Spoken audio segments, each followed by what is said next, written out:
아버지의 마음 열방을 사랑하시는 한 영혼을 천하보다 귀하게 여기는 마음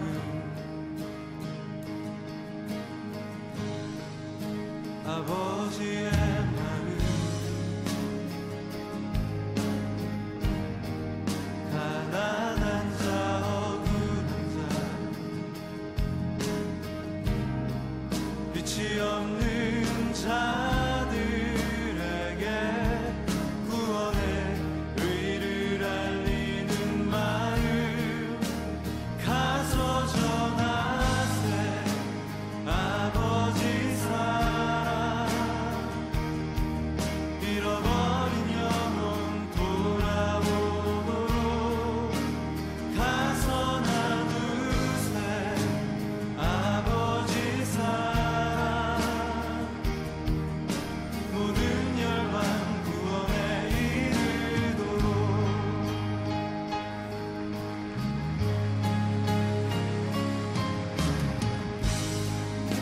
아버지의 마음 열방을 사랑하시는 한 영혼을 천하보다 귀하게 여기는 마음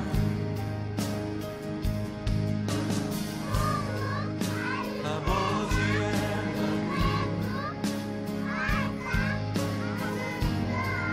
가난한 자 억울한 자 빛이 없는 자들에게 구원의 의를 알리는 마음 가서 전하세 아버지 사랑 잃어버린 영혼 돌아오도록 가서 나누세 아버지 사랑 모든 열방 구원에 이르도록 가서 전하세 가서 전하세 아버지 사랑 잃어버린 영혼 돌아오도록 가서 나누세 아버지 사랑 모든 열방 구원에 이르도록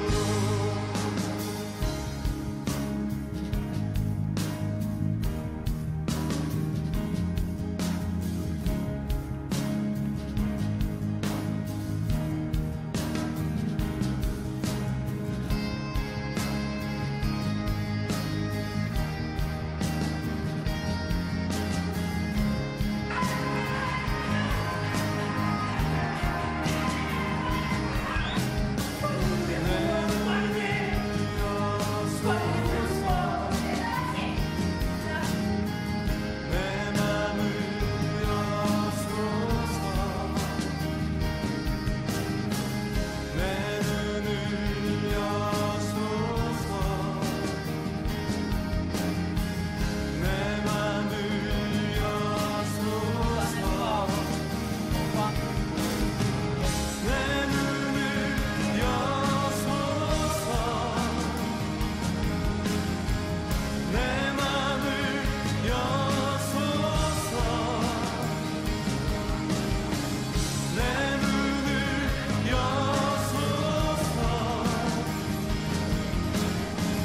내 맘을 여소서 가서 전하세 아버지 사랑 잃어버린 영혼 돌아오도록 가서 나누세 아버지 사랑 모든 열방 구원에 이르도록 가서 전하세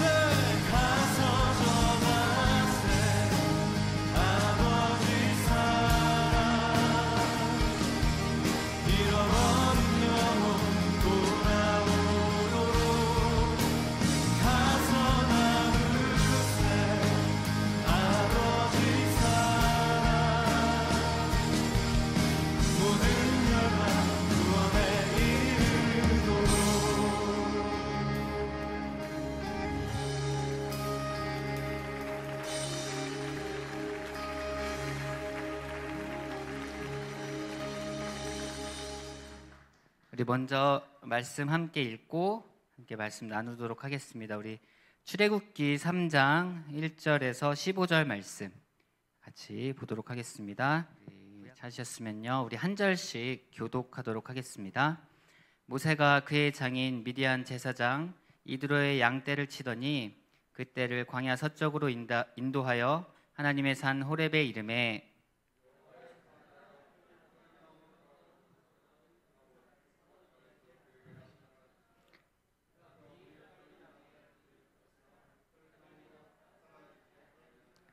이에 모세가 이르되 내가 돌이켜 가서 이 큰 광경을 보리라. 떨기나무가 어찌하여 타지 아니하는고 하니 그때에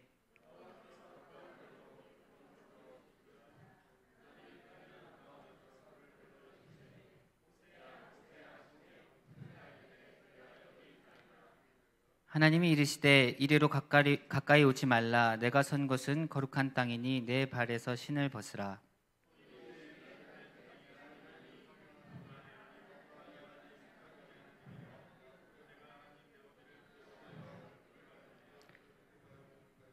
여호와께서 이르시되 내가 애굽에 있는 내 백성의 고통을 분명히 보고 그들이 그들의 감독자로 말미암아 부르짖음을 듣고 그 근심을 알고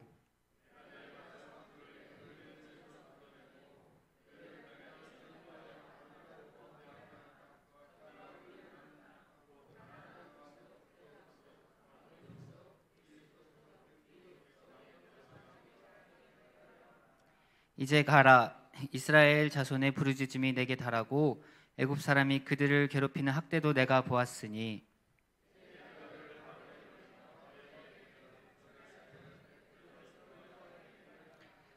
모세가 하나님께 아뢰되 내가 누구이기에 바로에게 가며 이스라엘 자손을 애굽에서 인도하여 내리까.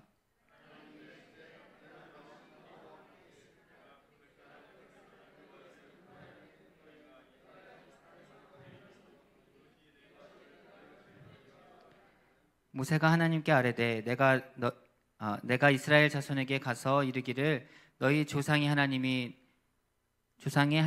나를 너희에게 보내셨다 하면 그들이 내게 묻기를 그의 이름이 무엇이냐 하리니 내가 무엇이라고 그들에게 말하리이까.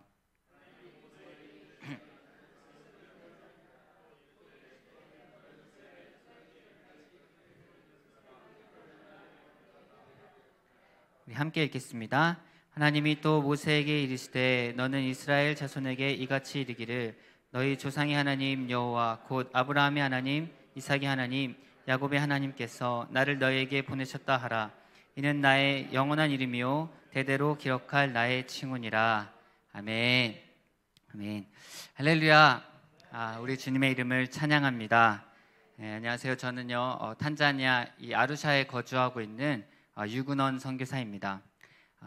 제가 이렇게 하나님의 말씀을 나누고 은혜를 나누려고 또 이 자리 가운데 이제 오게 되었는데요. 너무 감사한 것 같아요. 먼저 제가 이 은혜를 받고 예배 가운데 하나님 제 가운데 하나님 음성을 듣고 또 하나님의 영광을 경험하는 그런 시간이 먼저 있었던 것 같아요. 그래서 불러주신 교회와 또 하나님께 감사를 드립니다.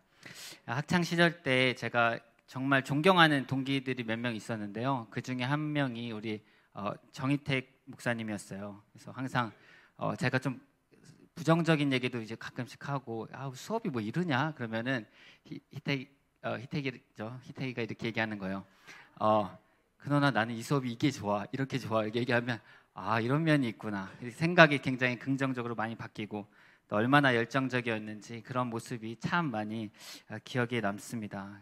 목사님 함께 사역하는 교회에서 이렇게 선교 보고와 말씀을 나누게 되어서 감사를 드립니다.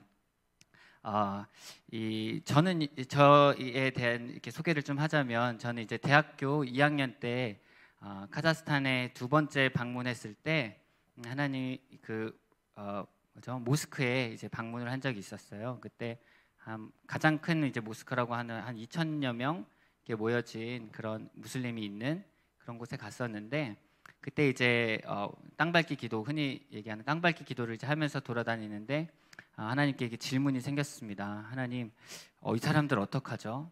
이 사람들 너무 많은데 이렇게 많은 영혼들이 이렇게 있는데 이 사람들 어떻게 되죠? 이렇게 하나님께 질문을 던졌습니다. 그때에 주님께서 저에게 주셨던 마음이 그러나 누군가는 가야 된다. 너가 가야 된다라고 찝지 않으시고 누군가는 가야 된다 이제 이렇게 얘기하셨어요. 그래서 막 저에게 막 이렇게 떠미는 것 같은 마음이 막 들기도 했고 그때 이제 주님께 주님 그럼 제가 가겠습니다. 이렇게 뭣도 모르고 어떻게 나갈지도 모르고 아무런 방법도 없는 제가 그냥 이렇게 막무가내기로 이렇게 서원을 하고 기도를 했는데 또 하나님께서 또 전혀 알지 못하는 땅 또 이렇게 아프리카라는 곳으로 저를 이렇게 보내주셨습니다. 그때 이제 하나님이 알려주신 이제 하나의 선교의 원리가 있었는데 뭐였냐면 하나님은 가장 사랑하는 사람을 사랑하는 사람들을 위해서 보내신다라고 하는 것이었습니다.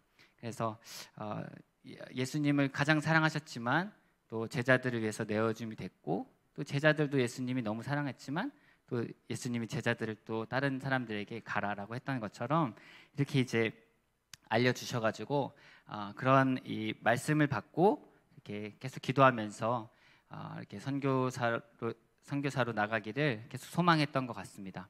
사실 처음에 이제 제가 선교에 대해서 관심을 가졌던 건 이제 고등학교 때부터였는데 그러다가 이제 대학교 때 부르심을 받은 거죠. 근데 약 10년 전에 제가 사역하던 처음 이제 사역했을 때 모교회에서 사역을 했을 때 한 선교사님이 계셨습니다. 굉장히 제가 존경하는 분이셨어요. 그분이 이제 아프리카 차드라는 그런 곳으로 지금 가서 사역을 하고 계신데 그분이 드디어 선교사로 이제 파송받게 되는 날이 온 것입니다. 그래서 이분이 얼마나 준비를 많이 했냐면 영어도 이제 외국에서 학교를 나왔고 영어도 잘하시고 또 프랑스 가서 또 2년 프랑스어를 공부하시고 요르단 가서 또 아랍어를 3년을 공부하셨어요. 그래서 거의 10년 동안 언어를 다 준비를 하시고 이제 드디어 나가는 날이었습니다. 그래서 저녁 예배 때 파송식을 하는 거예요. 그러니까 얼마나 이제 기대가 되고 그랬겠어요. 근데 이제 저녁 예배 파송식 날 그날 선교사님이 한 2,000여 명의 성도들 앞에서 충격적인 말을 하셨습니다. 그 말이 뭐였냐면 마이크 잡자마자 그분이 그러셨어요. 여러분, 저 가기 싫습니다. 그러시는 거예요. 그래서 담임 목사님이 너무 적잖게 당황하시고 그래도 가야죠. 이러면서 이제 당장 비행기 티켓 끊었는데 내일 가는데 가기 싫다고. 아프리카 이 차드라는 나라인데 저도 이제 사실은 거기를 가려고 맨 처음 했었다가 이제 정탐을 갔다 왔는데요. 보통 이제 온도가 50도가 돼요. 그리고 집안 온도가 36도까지는 괜찮은데 37도가 되니까 정신이 이제 멍하고 이렇게 오징어가 되는 것 같고 그러더라고요. 그리고 하여튼 그런 지역인데 언어도 어렵지 물가는 비싸지 하여튼 뭐 굉장히 힘든. 근데 지금은 그분이 너무나 사역을 잘하고 계세요. 그래서 뭐 이렇게 강의도 다니시고 하시지만 그분의 속마음이 그거였습니다. 저 가기 싫어요. 이거였던 것이죠. 당시 이제 선교사 지망생이었던 저로서는 실망이 컸습니다. 아니 선교 파송받으면 얼마나 좋겠어. 큰 교회에서 파송받고. 근데 존경하는 선교사님 왜 저렇게 말씀하시지? 나는 안 저럴 거야. 그래가지고 제가 만약 파송받게 되면 나는 아주 기쁨으로 내가 하나님께 이렇게 반응해야지 그렇게 기도했습니다. 그리고 이제 3년 전에 11월 달에 이제 교회에서 파송을 받는 그날이 왔어요. 저는 너무 기쁜 거예요. 그래서 파송을 받게 되니까 진짜 약속대로 기쁨과 감격으로 이렇게 파송을 받았습니다. 그런데 말입니다. 예. 선교지에서 이렇게 살아가면 살아갈수록 자꾸 그 선교사님 말씀이 생각이 나는 거예요. 그리고서는 이해가 되기 시작하고 그래서 그랬구나 이런 것들이 이제 저희가 이제 보통 3개월 뭐 이때쯤에 이제 문화 충격이 심해진다 이런 얘기를 이제 훈련 때 들었는데 정말 이제 그런 게 이제 다가오기 시작한 거죠. 아내도 선교사로 이제 헌신했지만 단기 선교를 별로 가본 적이 없어요. 그래서 선교가 뭔지도 모르고 하여튼 그냥 나간 거예요. 그래서 처음에 잔지바르라는 섬 탄자니아에 그러니까 아프리카의 뭐 흑진주라고 하는 뭐 휴양지 같은 곳이었는데 이제 무슬림이 한 98% 되는 그 지역에 있었는데 이것도 힘들고 저것도 힘들어지는 일들이 막 생기게 된 거죠. 그러면서 큰 일이 이제 겹쳤는데 저희 한 그 할부도 안 끝난 150만 원짜리 카메라를 잊어먹었어요. 다른 선교사들 보니까 차도 좋고 뭐 다 있는데 따라갈 수는 없고 카메라 정도는 살 수 있겠더라고요. 그래서 이제 카메라를 우리도 이제 사역을 위해서 찍어야겠다 막 이러면서 명분을 만들어서 샀는데 그거를 이제 현지 친구가 가져간 거예요.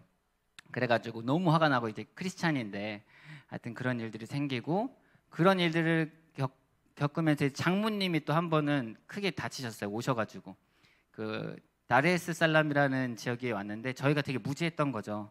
밤에 돌아다니면 안 되는데 돌아다니다가 이제 차가 와가지고 날치기로 핸드백을 가져간 거예요. 좀 더 설명드리면 핸드백 가져가지고 제가 뭣도 모르고 막 쫓아갔어요. 뛰어가면 안 되는데.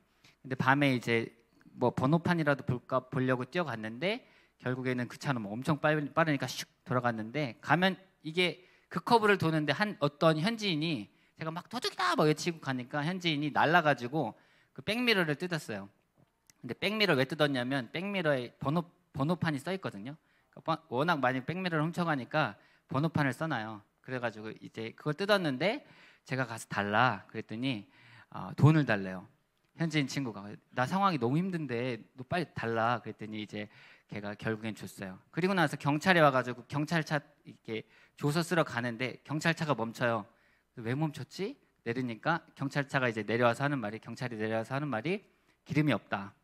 돈을 달라. 그래가지고 막 이런 식인 거예요. 그러면서 막 질리는 그런 일들이 이제 뭐 이거는 사실 저만 겪는 일이 아니고 아프리카 선교사님들이 대부분 겪는 일인데 처음 겪으니까 이제 당황스럽고 힘들었던 거죠. 그리고 뭐 현지 시장 가면 이제 흔히들 이렇게 막 썩은 냄새, 덥고 하여튼 이런 상황들이 자꾸 겹치면서 물론 좋을 때도 있었지만 많은 시간을 이렇게 한국이랑 자꾸 비교를 하게 되는 거죠. 그러면서 제가 안에 있었던 한 가지 큰 질문이 하나 있었습니다. 그것이 무엇이었냐면 선교가 뭘까라고 하는 것이었습니다.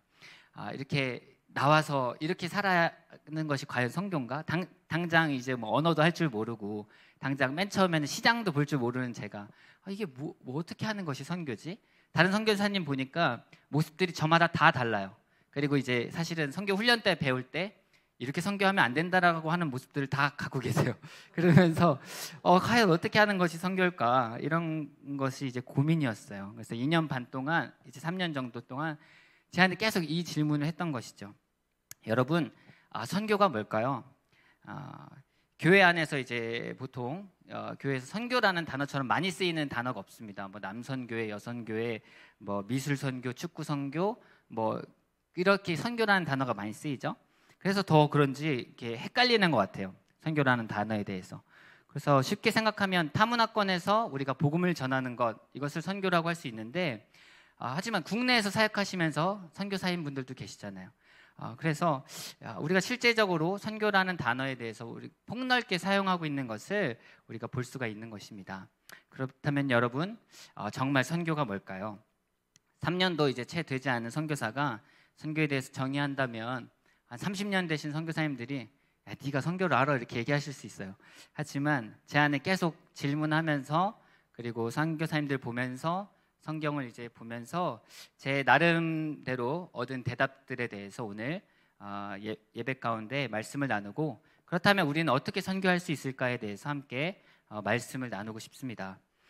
선교 이 미션이라고 하는 단어가 있는데요. 이 단어는요 라틴어 미시오에서 나온 단어입니다. 이 미시오에서 기원된 또 다른 단어가 있는데 바로 이 미사일입니다. 그래서 미사일이 어떤 목적지를 향해서 보냄을 받듯이 선교라고 한다는 것은 먼저 보냄을 받아야 가능한 일 아니겠습니까? 우리가 선교를 한다라고 한다면 이제 목적을 가지고 보냄을 받아야 한다라는 것이죠. 빌립보서 2장 5절에서 8절 말씀 보면 하늘에서 이 땅으로 이 선교사로서 오신 이 예수님의 모습을 우리가 살펴볼 수가 있습니다. 우리 한번 같이 한 목소리로 읽어보겠습니다.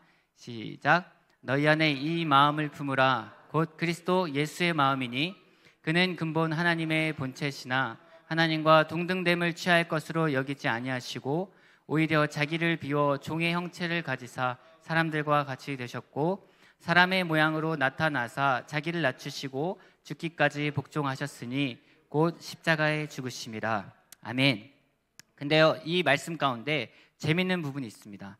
사도 바울이 너희 안에 이 마음을 품으라 라고 말씀하시고는요 어떤 선한 마음, 어떤 사랑하는 마음, 기쁜 마음, 감사하는 마음과 같은 어떤 마음의 상태에 대해서 설명한 것이 아니었습니다. 그리고 나서 뭐라고 했냐면 예수님께서 어떻게 그 하나님의 아버지의 마음을 살아내셨는지, 그리스도의 마음을 살아내셨는지 예수님의 이야기를 들려주고 있는 것입니다. 우리 예수님은요, 하늘의 이 보좌를 버리시고 보좌의 영광을 버리시고 이 땅에 내려오셨습니다. 이것은요, 마치 사람이 개미가 되는 것보다도 더한 낮아짐으로써의 보내심이었던 것입니다. 이 이야기가 바로 그리스도의 마음이었던 것이죠. 우리 그런 찬양 아시죠? 아름다운 이야기가 있네. 아시나요? 너무 옛날 찬양이라 우리 한번 불러볼까요? 시작. 아름다운 이야기가 있네. 구세주의 사랑 이야기. 영광스런 천국 떠난 사람. 나와 같은 죄인 구하려. 주님의 그 사랑은 정말 놀랍네. 놀랍네. 놀랍네. 주님의 그 사랑은 정말 놀랍네. 나를 위한 그 사랑. 네, 아멘. 이 주님의 아름다운 이야기, 놀라운 이야기, 이 사랑 이야기, 이것을요 우리는요 다른 말로 선교 이야기라고도 부를 수 있습니다. 저는 해외 선교사로서 부르심을 받고 보냄을 받았습니다. 하지만 모든 사람이 해외 선교사로서 부르심을 받은 것은 아닙니다. 그렇지만 주님은 모든 그리스도인들을 그분의 사역자로 부르신 줄 믿습니다. 우리 각자가 주님이 부르신 그 자리 가운데서 저마다의 선교 이야기, 사랑 이야기, 낮아짐으로서의 보내심의 이야기가 있다라면 우리도 각자의 영역에서 이 선교사로서 살아가는 것 아니겠습니까? 한국에 와서요, 이 많은 이 젊은 목사님들 또 이렇게 친구들 뭐 이런 분들을 많이 성도님들을 보면서 이 선교적 삶을 사시는 분들을 이렇게 보면서 참 많은 도전을 받고 또 감동도 되고 그런 일들이 많이 있었습니다. 한 번은요 어떤 목사님을 배웠는데요, 그 교회 이름이 뭐였냐면 찾아가는 교회라고 하는 거예요. 그래서 왜 찾아가는 교회예요? 그랬더니 우리 교회는 이제 주일날 이렇게 거기는 이제 카페 같은 데서 예배를 하고 주중에는 사람들을 찾아다닌다는 거예요. 어떤 사람들을 찾아다니냐면 뭐 버스 운전기사 하시는 분들, 아니면 이제 주일날 꼭 문을 열어서 영업을 하시는 분들 계시잖아요. 예배를 주일날 드리지 못하는 분들, 그런 분들을 이제 좀 모아가지고 여기도 갔다 저기 갔다 이렇게 한다는 거예요. 그래서 그들이 그분들에게 함께 예배를 드려주는데 얼마나 이게 감격하고 또 감사해하는 이렇게 은혜의 그런 이 눈물바다가 된다, 이제 그런 얘기를 하시더라고요. 그러면서 양육을 하는, 찾아가는 교회, 그렇게 사역하시는 분도 보게 됐습니다. 그런 모습을 보면서 참 하나님이 하시는 일은 우리가 제한할 수 없고, 이 복음이 필요한 사람에게 보냄을 받는 선교적 교회의 이런 일들을 이렇게 여러 가지 모양으로 감당할 수 있구나, 이 생각이 들어졌습니다. 심지어 이 탄자니아에 있는 사람들도요, 현지인들도요, 그들의 삶에서 이 선교의 이야기를 만들어가는 이 모습을 보게 되는데요. 아까 이제 영상에 잠깐 나왔는데 제가 함께하고 있는 이제 목사님 한 분 계세요. 이분은 이제 다니엘 목사님이라고 하는 분인데 목수일을 하시다가 2006년도에 개척을 하셨습니다.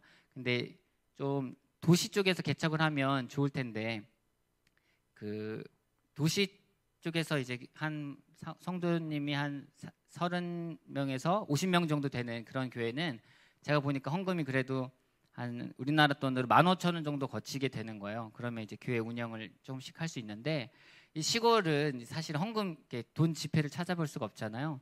근데 여기 이렇게 제가 헌금함을 사진을 찍었는데 한 1,500원 정도 이제 헌금이 거치고, 거의 이제 곡식들, 조그만 이렇게 곡식들 혹은 이렇게 글씨를 써서 쪽지들을 이렇게 내더라고요. 어떤 내용의 쪽지인지 모르지만 뭐 감사 제목 이런 것들을 써서 내는 것 같아요.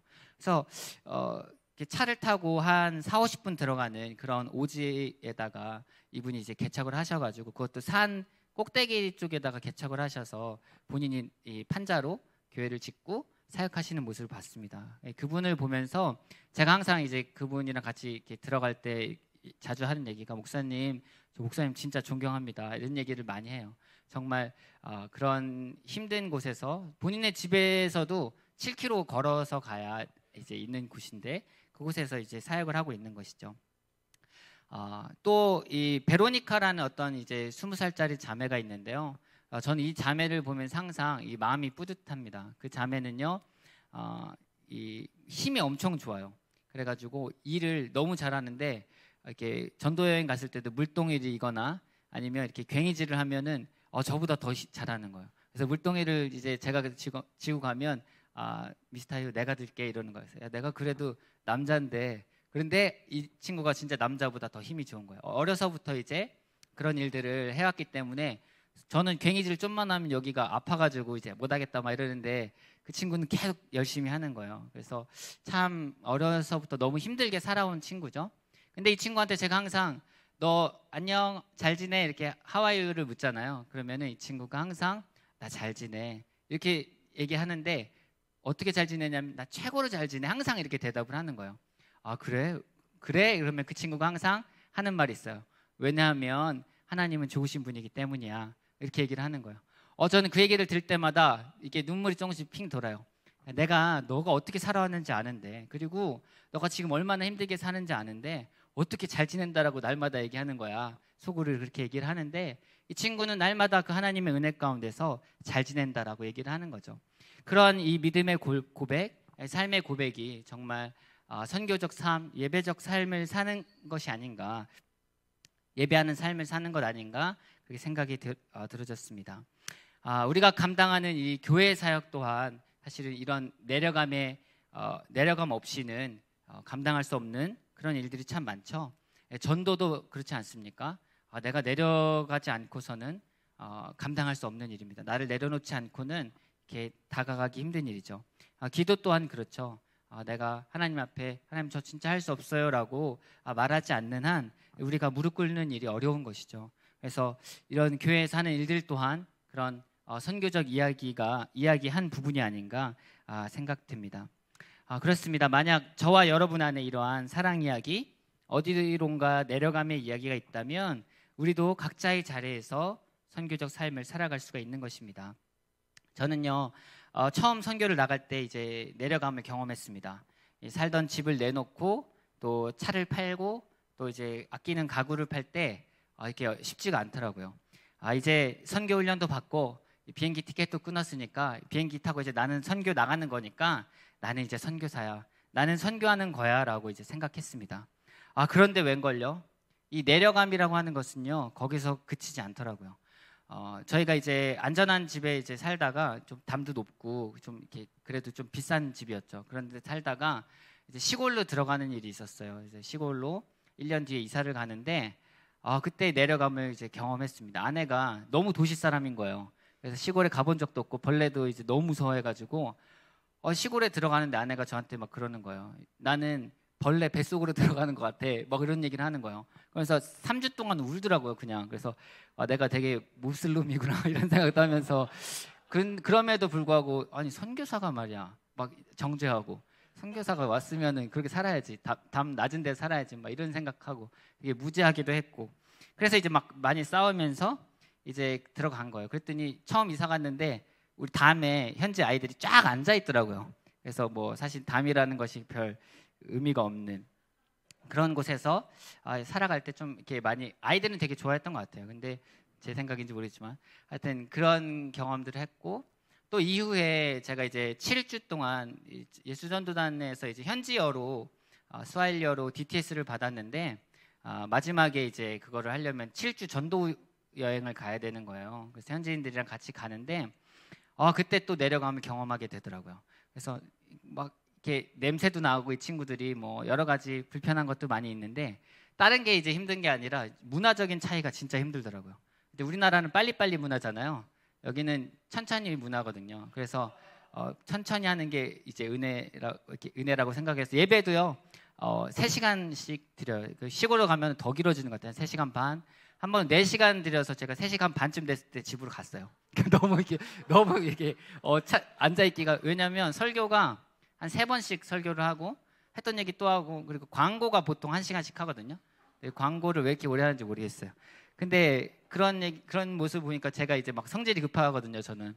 근데 이따가 한 번은 그냥 집에 갔던 그런 일들도 있는데 광고를 좀 빨리 끝냈으면 좋겠는데 광고가 너무 기니까 막 짜증이 나는 거예요. 그리고 일 처리하는 방식이 우리랑 너무 다른 거예요. 우리는 합리적 사고 뭐 이렇게 이런 게 이제 길들여져 있는데 이 친구들은 그런 게 없어요. 예배도 3시에 모이겠습니다. 광고를 다 했어요. 근데 3시 때 다 놀고 있어. 뭐지? 그런데 4시부터 이제 시작을 하는 거예요. 그래서 그런 문화가 아프리카 뭐 타임이라고 하는데 그런 것들이 이제 힘든 거죠. 그들과 함께 하려고 하면 할수록 더 이렇게 내려가지 않으면 안 되는 그런 일들이 계속해서 있었던 것입니다. 여러분, 여러분에게도 오늘 말씀대로 살아가기 위해서 예수님의 발자취를 따르는 이 제자의 삶, 제자로 살기 위해서 무언가 내려감의 도전이 있지 않으십니까? 그런데요, 이 내려감은요, 처음 말씀 나누었던 그 차드 선교사님처럼 또 선교지에 살아갔던 제 모습처럼 저는 가기 싫습니다라고 고백할 정도로 그렇게 쉬운 일은 아닌 것 같습니다. 오늘 우리 출애굽기 말씀에도 이 사명자였던 모세, 우리가 모세를 많은 부분 대단하게 생각하지 않습니까? 하지만요, 사실 모세도 그랬던 것이죠. 내가 누구이기에 바로에게 가겠습니까? 11절 말씀 그렇게 얘기했는데 하나님 저 가기 싫어요 라고 얘기했던 것입니다. 오늘 우리는요, 모세를 통해 드러난 이 하나님의 선교 이야기를 통해서 하나님께서 어떻게 일하셨는지를 함께 보고 말씀 가운데 우리가 함께 힘을 얻고자 합니다. 출애굽기 3장 7절에 보면요, 이렇게 말씀하고 있습니다. 3장 7절 말씀에 이렇게 얘기하고 있습니다. 여호와께서 이르시되 내가 애굽에 있는 내 백성의 고통을 분명히 보고 그들이 그들의 감독자로 말미암아 부르짖음을 듣고 그 근심을 알고 라고 말씀하고 있습니다. 여기 이제 3가지 이 동사가 나오는데요, 맨 처음에 하나님께서 그 고통을 보셨고 이제 부르짖음을 들으셨고 근심을 알았다라고 얘기하고 있습니다. 이 말은요, 하나님이 깨닫게 되었고 공감해 주었다라는 말입니다. 이스라엘 백성이 아파할 때 하나님이 모른 척하는 것이 아니라 그들의 고통을 하나님께서도 느끼셨다라고 얘기하는 것이죠. 여기서 이 알다라는 말이 이제 야다라고 하는 히브리 말인데요, 경험하여 알았다라고 하는 것입니다. 이스라엘 백성들이 경험하는 그 경험에 대해서 하나님이 똑같이 느끼셨다라고 말씀하고 계신 것입니다. 하나님께서는요, 이스라엘의 고통을 아셨습니다. 하나님의 몸이 느끼셨다라는 말입니다. 그들이 아파할 때 함께 통증을 느끼셨던 것입니다. 그리고 나서 주님은요, 이 하나님의 선교, 이 일에 도무지 관심 없이 살았던 이 모세를 불러들이게 됩니다. 그리고요, 하나님께서 하시는 일이 있는데 티아 모요를 하시는 것입니다.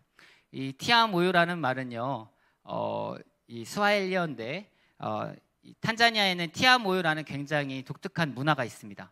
그래가지고 이들이 이제 예배를 하면은, 예배가 끝나면 여러분 티아 모요 하세요, 그런 얘기를 하는 거예요. 그래서 전 맨 처음에 그게 뭐지 그랬더니 이게 뭐냐면 격려라는 그런 뜻이거든요. 격려, 뭐 축복, 위로라는 것입니다. 그래서 사람들이 3, 4, 5 모여서 축복하고 격려하는데 저는 처음에 이 시간이 너무 힘든 거예요. 그래서 언어도 좀 짧고 무슨 말을 해야 될지 모르고, 내가 이 친구도 모르는데 이 사람들은 너무 나한테 이렇게 언제 봤다고 보자마자 사랑해 뭐 이런 얘기를 하고 축복해 뭐 이런 얘기를 하는 거예요. 그래서 그 시간이 저는 처음에 되게 힘들었어요. 근데 이게 언제 되게 장점이 있냐면 전도할 때 굉장히 용이한 거예요. 그래서 우리나라 요즘에 이렇게 집에 들어갈 때 이렇게 다 현관문 막혀 있잖아요. 근데 이제 탄자니아는 현관이 없고 다 문도 이렇게 거의 다 열려져 있고 하니까 가서 이제 호디라고 해서 사람을 부릅니다. 그러면 누군가 나와요. 그래서 무슨 일이세요? 그러면 저희 티아모요 하러 왔어요. 그러면요, 격려하러 왔다는 거죠. 그러면 이 사람들이 환영해요, 카리브라고 얘기를 하는 거예요.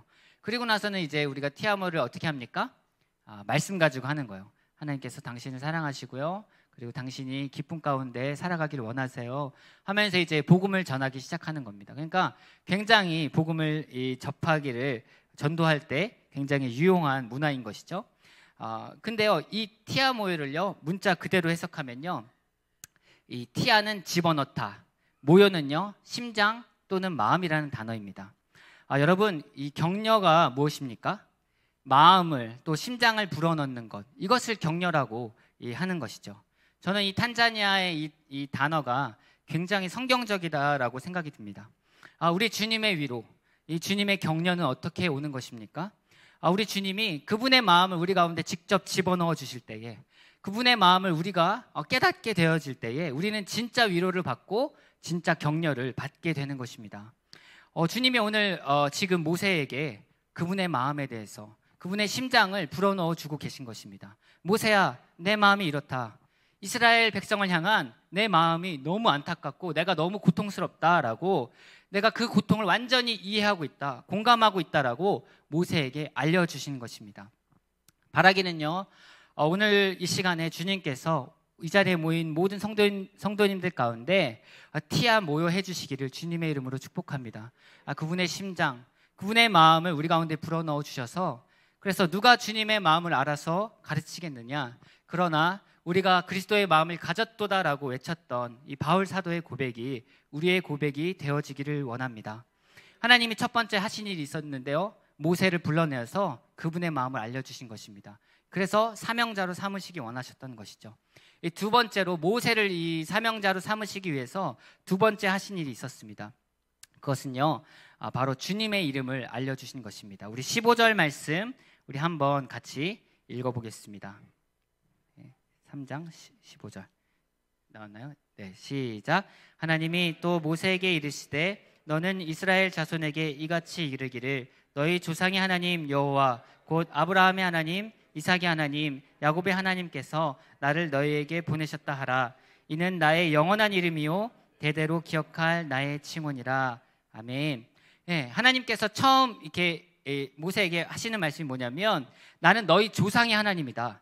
그리고 여호와 곧 아브라함의 하나님, 이삭의 하나님, 야곱의 하나님이다라고 말씀해 주셨습니다. 이 갑자기 왜 조상의 하나님에 대해서 얘기를 하실까요? 이 말씀의 뜻은요, 나는 너희 조상 아브라함과 이삭과 야곱과 했던 그 언약을 나는 아직도 기억하고 있다라고 말씀하고 계신 것입니다. 내가 너희에게 언약했던 그 하나님 나라의 약속, 너희의 주인이 될 것, 그리고 내가 너희 젖과 꿀이 흐르는 땅으로 인도할 것, 그리고 내가 너희 하나님이 될 것, 너희를 번성하게 할 것, 이 세 가지 약속을 하나님은 완전히 기억하고 계시다라고 말씀하고 계신 것입니다. 지금 너의 상황은 하나님의 말씀에 대해서 알 수도 없고 볼 수도 없지만 나는 아직 끝나지 않았다라고 모세를 불러서 말씀하고 있는 것이죠. 그리고 아브라함과 이삭과 야곱의 하나님이라고 말하지 않고 아브라함의 하나님, 이삭의 하나님, 야곱의 하나님이라고 말한 것은 내가 그들 개인의 하나님이 되었던 것처럼 내가 모세, 너의 하나님도 될 것이다라고 하나님이 말씀하고 있는 것입니다. 그리고 나서 하나님이 여호와라는 하나님의 이름에 대해서 이 사명자 모세에게 알려주시는 것입니다. 여러분, 우리에게 부를 이름이 있다라는 것, 이보다 더 큰 격려, 이보다 더 큰 위로가 어디 있겠습니까? 제가 이제 탄자니아에 있으면서 이렇게 어려운 순간이 있을 때마다 가끔씩 이제 부모님께 전화를 해요. 그래서 아버지, 어머니 이렇게 전화를 하면요, 나에게 아버지가 있다라는 것만으로도 너무나 감사한 것이죠. 근데요, 우리 하나님 아버지는 어떻습니까? 우리 이 육신의 아버지보다 훨씬 능력 많으시고 영원하신 그런 부를 이름이 저희 가운데 있다라는 것이 얼마나 위로가 되는지 모르겠습니다. 이 웨스트민스터 대학원의 이 구약학 교수님이셨던 이 이성애 교수님이라는 분이 계신데, 이분이요, 여호와의 이름을 연구하셨습니다. 그리고 여호와의 이름의 특징에 대해서 뭐라고 얘기를 했냐면 여생 책사보 하는 것이다 라고 얘기하셨습니다. 이 여생 책사보가 뭐냐면요, 이게 오행시인데요, 여생 책사보다 라고 하는 것이죠. 그래서 이게 오행시인데 제가 한번 여러분께서 여 하면 제가 읽어드릴게요. 시작. 여호와께서 생명 내어놓고 책임지시고 사랑하시고 보호하신다. 아멘. 예, 이것입니다. 우리 반대로 한번 해볼까요? 제가 여 해보겠습니다. 여, 생, 책, 사, 보. 아멘.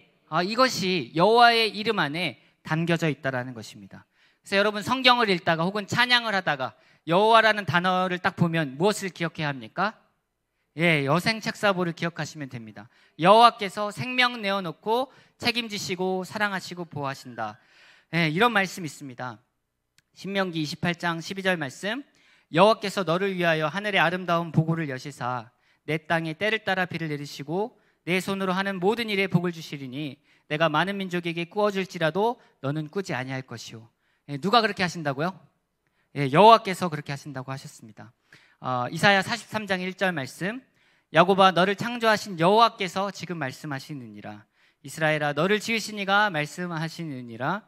너는 두려워하지 말라. 내가 너를 구속하였고 내가 너를 지명하여 불렀나니 너는 내 것이라. 내가 불 가운데로 지날 때에 내가 너와 함께 할 것이라. 강을 건널 때에 물이 너를 침몰하지 못할 것이며 내가 불 가운데로 지날 때에 타지도 아니할 것이요 불꽃이 너를 사르지도 못하리니 대저 나는 여호와 내 하나님이요. 아멘. 계속해서 우리가 듣기만 해도 너무 좋은 말씀들 가운데 누가 이렇게 하신다라고 하십니까?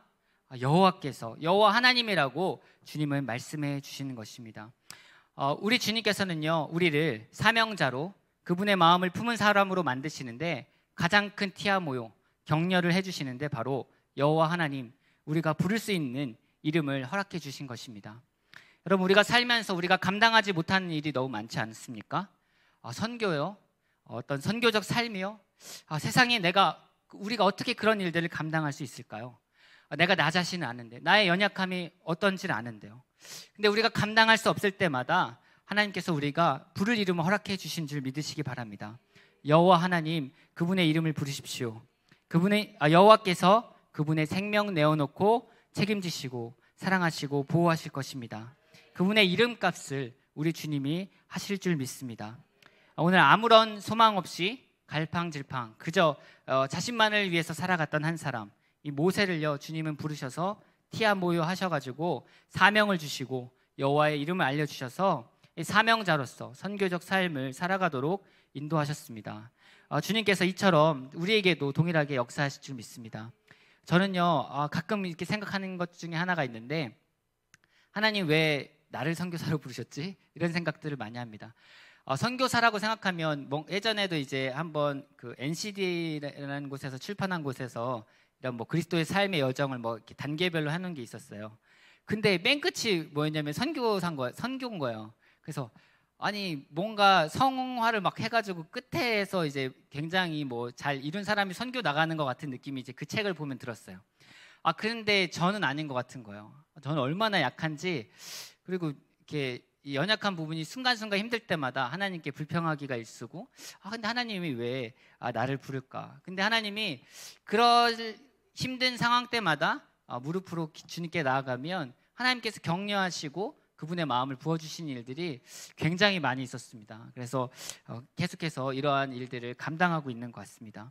제가 이제 어느 날 잔지바라는 이제 섬에 있을 때에 이렇게 아이들이 학교를 계속 1년 동안 못 가고 막 힘들었어요. 그러면서 아내도 뭔가 우리가 사역적으로 무슬림권보다는 좀 자유롭게 사역할 수 있는 곳이면 좋겠다, 이런 기도를 계속 이제 하면서 저한테 얘기를 했어요.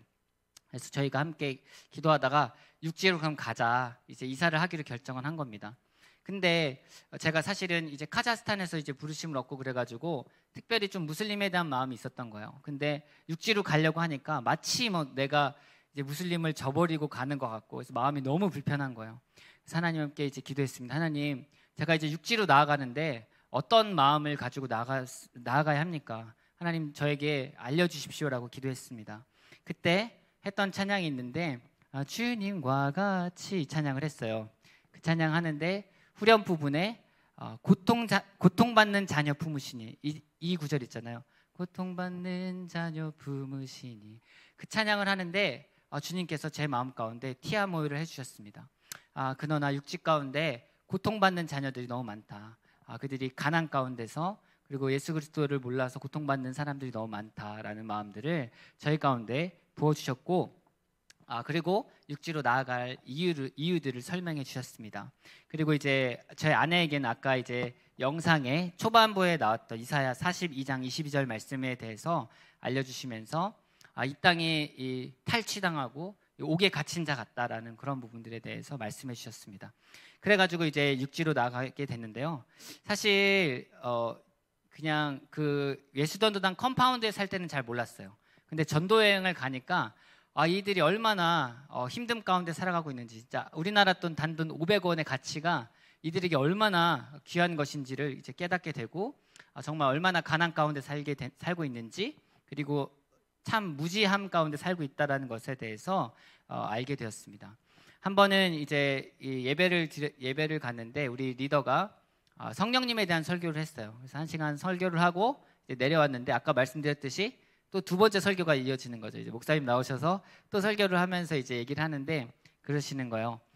여러분 그렇습니다. 성령님은 우리 가운데 보내셨습니다. 그럼 너무 좋잖아요. 근데 그 다음에 한마디를 더 하시는 거예요. 그래서 성령님은 하늘에는 안 계십니다. 뭐 이런 얘기를 하는 거예요. 그러니까 저희가 좀 당황을 했죠. 왜 그런 얘기를 하시지? 막 그런 부분도 있었고. 그러니까 사실은 이제 목사님들이 한 3개월에서 한 6개월 정도 이렇게 교육을 받으시고 목회자가 되는 경우가 많아요. 그래서 굉장히 열정은 있으시지만 교육은 많이 받지 못하는 그런 부분이 있다는 거죠. 한 번은 이제 집집마다 이렇게 전도를 하는데 이제 이렇게 노인 이 분을 만났어요. 어르신을 만나서 예수님 믿으세요? 그랬더니 그분이 그러시는 거예요. 나 예수님에 대해서 들어봤다. 그러세요? 그러면 예수님 믿으세요? 얘기했더니 이분이 나는 근데 예수님은 안 믿겠대요. 그래서 왜 안 믿으세요? 그랬더니 나는 큰 걸 좋아하는데 하나님은 아버지라 큰데 예수님은 아들이라 너무 작다. 그래서 나는 예수님 안 믿고 하나님은 믿을 생각이다. 이렇게 얘기하시는 거예요. 그래서 근데 제가 그런 것들이 놀랄 일이 아닌 것이 이제 나중에 알게 됐어요. 심지어 교회 다니는 그 사람들도 삼위일체에 대해서 그냥 이제 하나님이 여러 모양으로 변하는 그런 식으로 다 이해를 하고 있는 거예요. 그러니까 교육을 제대로 많이 받지 못하는 그들이 거의 초등교육밖에 받지 못하는 모습들을 보면 이들이 이차원적인 생각을 벗어나기 힘들다라는 것이 참 그럴 만도 한 일이다라는 생각이 듭니다. 아프리카는 어디나 이제 시내 지역을 나서면 다 사는 모습이 거의 같아요. 근데 너무 이제 가난하게 살아가는데 이제 어떤 그 서울에 그 감자탕 교회라고 하는 그 교회에서 이제 후원이 와가지고 교회 아까 말했던 그 나무 판자로 지은 교회를 이제 벽돌로 세우는 그런 일들이 있었어요. 그래서 그 사역을 같이 돕고 했는데 그리고 나서 이제 교회가 지어지니까 우리 한번 이제 골조만 딱 갖춰졌을 때 어린이 사역을 했으면 좋겠다. 어린이 이제 모임을 했으면 좋겠다. 한국에서 했던 것처럼 그 생각이 들었던 거예요. 그래가지고 이제 뭐 여러 가지 활동들을 했는데 목사님 한 몇 명 정도 올까요? 그랬더니 교회 아이들이 이제 갓난 아기부터 한 40명 정도 되는데 목사님이 한 70명 정도 오지 않을까요? 그렇게 얘기하는 거예요. 그랬는데 한 120명 정도가 온 거예요. 그래서 저희는 한 80명분을 준비해 갔거든요. 그래가지고 이제 식사를 준비하고 막 이렇게 했는데 이제 과자를 나누어 주는 시간이 온 거예요. 그래가지고 이제 과자를 나누어 주는데 제가 생각을 하나 잘못한 게 있었던 거예요. 왜냐하면 줄을 이제 세우고 이렇게 줄을 세우고 이렇게 하나씩 나눠줘야 되는데 애들이 줄을 서지를 않는 거예요. 아무리 얘기해도 줄을 안 서요. 그리고서는 어떻게 하냐면 너무 이렇게 손을 이렇게 내미는 거 제 앞으로. 그래서 손이 막 이만큼 와 있는 거예요 앞에. 그래서 나중에 막 짜증이 나더라고. 야 줄 서, 막 줄 서 이렇게 얘기했는데 말을 안 들어요. 그래서 이제 그 현지 선생님이 무슨 약간 끈으로 된 채찍 같은 걸로 이게 나 무슨 이런 게 있어요. 채찍은 아니고 그냥 뭐 끈 같은 거 있잖아요. 이런 걸로 이렇게 막 틱틱 때리면서 줄 서 하니까 애들 줄을 섰어요. 그래서 하나씩 나눠주는데 웬걸 나눠주자마자 없어지는 거예요 이게. 그 나눠주는 이 과자가 그냥 사라지는 거예요. 품으로 어디론가. 얘네들은 이제 1000조각을 이제 마사이 종족은 1000으로 이렇게 된 옷을 입거든요. 근데 나눠주자마자 사라지는 거예요. 그래서 순간 당황한 거예요. 그래가지고 야 너네들이 2개를 가져가면 못 먹는 아이들이 생긴다. 그러니까 줄을 잘 쓰고 하나씩만 가져가라. 근데 이게 말을 안 듣는 거예요. 그래가지고 나중에 그냥 다 뜯어서 조금씩 다시 나눠주는. 그리고 받은 애는 꼭 여기로 보내는. 막 그러는데 맨 처음에는 짜증이 났어요. 아니 왜 이렇게 말을 안 듣는 거야? 말하면서 짜증이 났는데 나중에는 마음이 되게 짠한 거예요. 이렇게 이들이 이때 받지 못하면 또 언제 받겠나 이런 생각들이 이제 듣게 되는 거죠. 막 찬양은 막 열심히 하고 막 다른 건 다 하는데 그 나눠주는 시간만 되면 그런 거죠. 그리고 그런 모습들을 보면서 좀 짠한 마음들이 들었고 제가 이제 그곳에는 마사이의 성지라고 하는 그런 지역이에요. 제가 이제 들어가는 지역이요. 그래서 매년마다 모든 전국에 있는 마사이 무당들이 와가지고 제사를 드리는 거예요. 그래서 복음 전하기가 많이 힘들다 그런 얘기들을 하세요. 그래서 목사님 여기 한 기독교 인구가 어느 정도 될까요? 제가 여쭤봤어요. 그랬더니 한 2% 정도 된다라는 거예요. 그래서 탄자니아가 이제 30%가 기독교다라고 하는데 사실 지역마다 다른 거죠. 어떤 지역은 90%가 기독교인 지역도 있고 어떤 지역은 뭐 거의 100%가 무슬림 지역도 있고 그리고 또 이런 지역도 있고 그런 거예요. 근데 이제 이곳에 무당이 어떤 이제 그런 미신을 퍼뜨렸냐면 너희들은 잘 살면 안 된다. 잘 살면 귀신이 시기한다. 이런 말을 퍼뜨린 거예요. 그래가지고 사람들이 잘 사는 게 덕이 아닌 거예요. 어떤 마을에서 누가 자전거를 샀는데 그 집 아빠가 죽었어. 뭐 이런 얘기를 하는 거예요. 그러니까 사람들이 염소가 새끼를 낳아도 이거를 드러내지를 못하고 우리는 가난해. 가난한 게 미덕이 되는 그런 말도 안 되는 그런 생각 가운데서 그런 미신을 믿으면서 살아가고 있는 이런 모습들을 보게 됐습니다. 이런 사람들을 향해서 주님은 복음이 필요하다라고 저희 가운데 말씀해 주셨습니다. 그래서 저희 가정은요 지금 이제 언어를 하고 아까도 보셨듯이 이제 설교를 이렇게 원고 보면서 거의 읽다시피 하면서 이제 하는 그 정도 수준인데 이제 세 가지를 놓고 사역을 준비하고 있습니다. 그래서 첫 번째는요 이제 목회자 교육 사역입니다. 특별한 뭐 신학이나 이런 것들을 하는 것이 아니라 함께 성경 읽어 나가면서 성경을 보는 관점에 대해서 같이 바라보고 그런 기도하는 그런 모임들 만들려고 하고 있고요.